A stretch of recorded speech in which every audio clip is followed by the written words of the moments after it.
Welcome to Electrified. My name is Dylan Loomis, and in today's episode, we have a big news day, which is rare for a Friday. And no, it is not just the delivery numbers. Just to get it out of the way, in case you haven't seen it yet, Tesla did deliver 139,000 vehicles and they produced 145,000. The FactSet or Wall Street estimates were 137 as of late last night. So this was a beat, albeit small. Tesla will now need to deliver roughly 181,000 cars in Q4 of this year to meet their 500,000 delivery guidance that they set for 2020.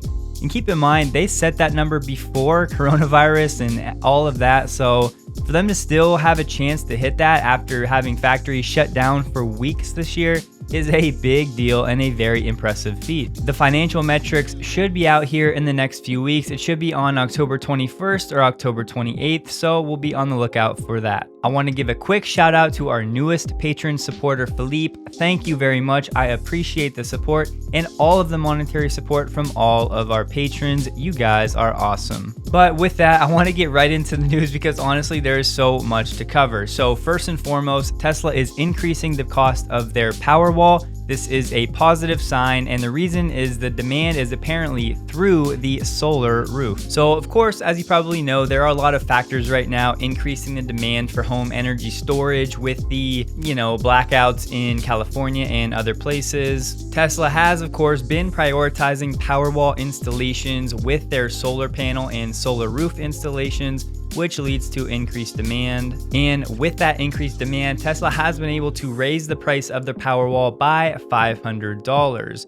It used to be $6,500 before any other hardware or incentives, and now the price is $7,000. The pricing with the Powerwall can be a bit confusing because if you get one, it's a certain price. If you get two, you get some cost savings because with the installation, the cost can be spread amongst two Powerwalls instead of one. But the big takeaway here is Tesla has increased the pricing. Now, I did want to quickly pull up their energy generation and storage financial numbers from their Q2 numbers just to see what we can expect here for Q4. So in terms of revenue, their biggest revenue quarter from energy generation and storage you can see was Q4 2019. They did 436 million in revenue. And then when you take out the cost of those revenues in that same quarter, you'd be subtracting 385 million. So in terms of gross profit for Q4 2019 from energy generation and storage, you're looking at about $51 million.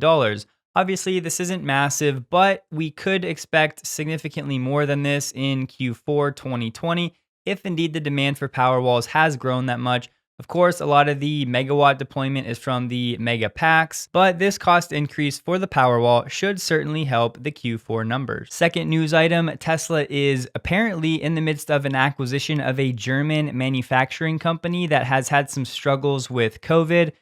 Prior to that, they were actually seemingly a successful company. They have about 200 employees, and they had relationships with Volkswagen, BMW, and Mercedes. Those relationships will most likely be cut off, and they will focus on working for Tesla, teaming up with Tesla Grohmann, and of course, they will be involved with Giga Berlin. Apparently, last Friday, there was a celebration at ATW where the takeover was toasted. The company is actually in liquidation. As mentioned, 201 jobs were threatened, but at the celebration, several Tesla vehicles were there with a license plate BIT were seen in attendance. There is no purchase price mentioned in the article, and because of the current situation of the company, the European has speculated that the takeover may have been a bargain for Tesla. In addition to battery assembly, ATW has manufactured equipment for Volkswagen and a few other companies. ATW, which was actually highly profitable previously, as mentioned, just got into some economic difficulties with coronavirus. And of course, it's yet to be seen whether ATW will continue to accept orders from BMW, Daimler, etc. But as we know, with Grohmann Automation, formerly also an important supplier to German automakers, Elon had terminated all those contracts with the previous customers. And ATW's products and services include the development, design, manufacture, assembly, and commissioning of production plants for the automotive industry, as well as test systems for components and functional groups. So once more, a lot of IP. You could speculate that Tesla will be bringing in-house plenty of manufacturing talent for the Giga Berlin market. It's things like this that are going to leave the competition even more so in the dust as they lose these suppliers, they lose this intellectual property, and you have to wonder at some point, what are these other car companies thinking? Obviously, they're not going all in on EVs like Tesla, but at some point they will start to read the tea leaves and see what's going on here and understand that manufacturing and batteries is the game. So until they start playing that game 100%, they're going to get smoked because Tesla is putting all of their resources and all of their energy and efforts into those two factors. Third news item for today, we get a new software update where Tesla now is allowing cars to drive through the intersections on green lights. This is, of course, a huge deal. Tesla has been very cautious with this one, as they should be. Anything involved with intersections is probably the most dangerous part on the street outside of parking lots in terms of accidents. So they, as said, have been patient, but with this update, it's a pretty exciting one. This new feature is called traffic light and stop sign control. Previously, the vehicle would automatically stop at a red light or a stop sign, but it would not go through an intersection when the light was green.